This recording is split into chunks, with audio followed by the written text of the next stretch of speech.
Radio Classique, l'invité du soir de Patrick Poivre d'Arvor. Cet invité est Adrien Quatennens. Bonsoir. Bonsoir. Donc député du Nord, député de la France Insoumise.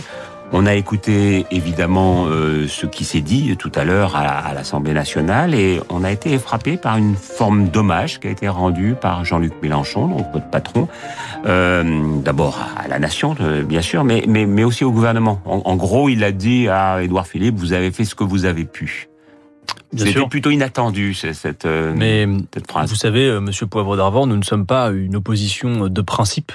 Il n'y a pas lieu de s'opposer en tout état de cause. Et là, en l'occurrence, il y a deux choses que j'aimerais dire. D'abord, le moment n'est pas celui de la polémique, à notre sens.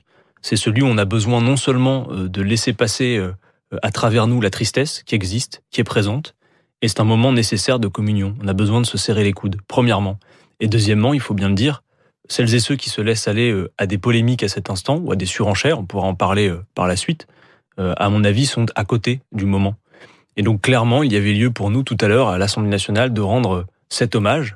Jean-Luc Mélenchon l'a fait, un hommage bien sûr à Arnaud Beltrame, mais également un hommage à ce qui fait la République, et de dire oui, que dans l'instant, et tel que nous avons disposé d'informations, il nous semble effectivement que l'État a fait ce qu'il fallait, a fait ce qu'il pouvait, en tout état de cause, concernant ce cas spécifique. Et il faut rendre d'ailleurs hommage aux policiers, aux gendarmes et à toutes celles et ceux qui concourent à notre sécurité, parfois au péril de leur vie, comme ce fut le cas la semaine dernière. Alors, j'imagine que vous faites allusion, bien sûr, à Marine Le Pen, qui a demandé la démission de Gérard Collomb, le ministre de l'Intérieur, ou encore à Laurent Wauquiez, qui, lui, a demandé le rétablissement de l'état d'urgence.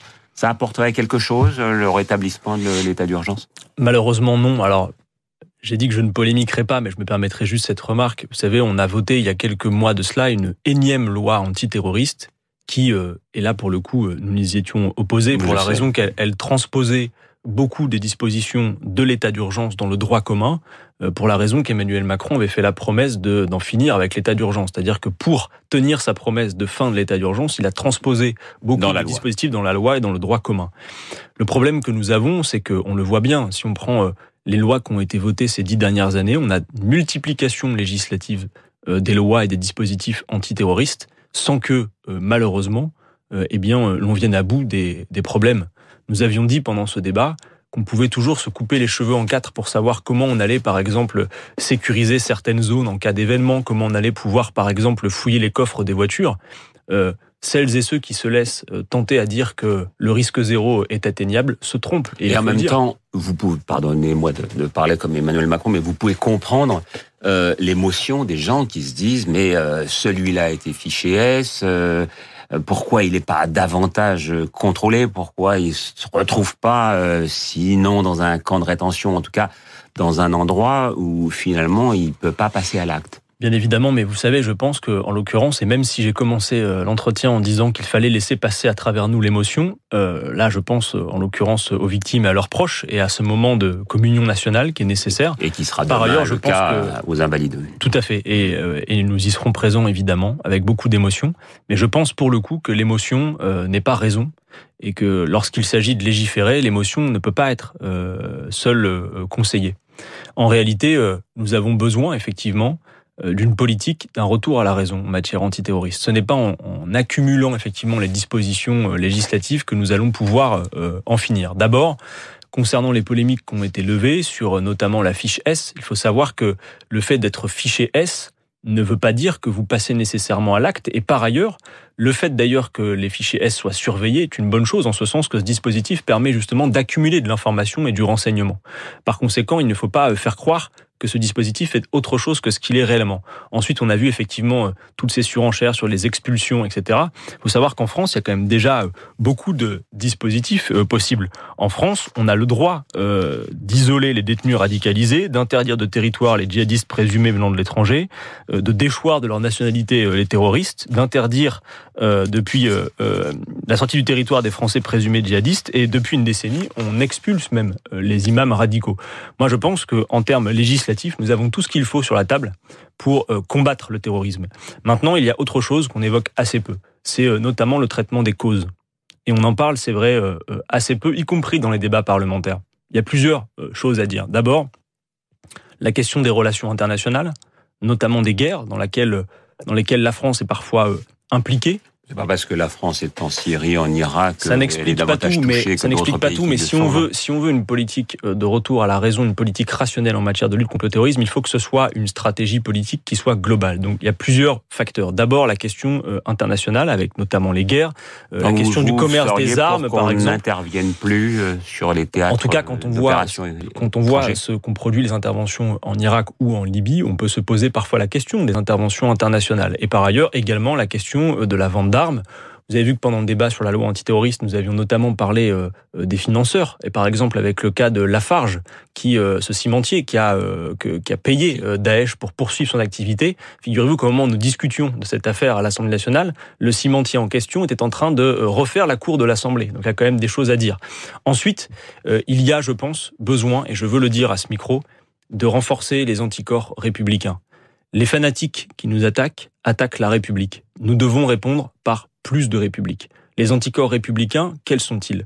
La sécurité sociale, l'éducation, les services publics. C'est absolument nécessaire. Nous avons besoin de cela non seulement pour renforcer les anticorps républicains, mais aussi pour venir à bout du terreau de tout ce qui fait les communautarismes dans ce pays. C'est une bataille au long cours, auquel on ne répondra pas simplement par une agitation législative et des polémiques comme celles et ceux qui s'y laissent aujourd'hui aller. Adrien Quatennens, puisqu'on parle de polémique, vous avez été vous-même candidat, donc il y a 9 mois, aux législatives. Vous avez été choqué de découvrir que dans les 576 autres candidats de la France insoumise, il y avait un garçon qui s'appelle Stéphane Poussier, qui a été d'ailleurs condamné aujourd'hui avec 1 an de prison avec sursis pour apologie du terrorisme. J'ai été plus que choqué. J'ai été humilié, sali. Je me suis senti meurtri. Mais ce n'est pas nous qui sommes d'abord en cause. C'est notamment vis-à-vis de la famille, des proches, des victimes. Les paroles qui ont été prononcées, le tweet qui a été réalisé est absolument ignoble, innommable. Il a été d'ailleurs réalisé alors que la plupart des porte-paroles du mouvement La France Insoumise et des élus s'étaient clairement exprimés pour rendre hommage à l'acte héroïque et inconditionnel d'humanité d'Arnaud Beltrame. Et je vois que la justice a été rendue rapidement, et c'est une bonne chose. Alors il y a un sujet, qui est un sujet pour l'instant de polémique également, Manuel Valls, qui estime qu'un acte politique fort serait d'interdire le salafisme. Vous pensez que pour vous, c'est une question de religion, le terrorisme ? Il faudrait qu'on m'explique comment on peut faire pour interdire une idée. Et d'ailleurs, c'est dans la Déclaration des droits de l'homme et du citoyen. On ne peut pas interdire une idée. Alors, on peut en l'occurrence... On peut s'en prendre à des imams. On peut s'en prendre à... mais c'est autre chose, voilà. Bien sûr. Et qui d'ailleurs parfois sont expulsés. Évidemment, et il faut le faire. Et la France le fait déjà, ça a été rappelé cet après-midi au sein de l'hémicycle. Et à chaque fois que nous devons le faire, bien sûr qu'il faut le faire. Mais expulser les imams radicaux, ça ne veut pas dire mettre terme à une idée de façon générale.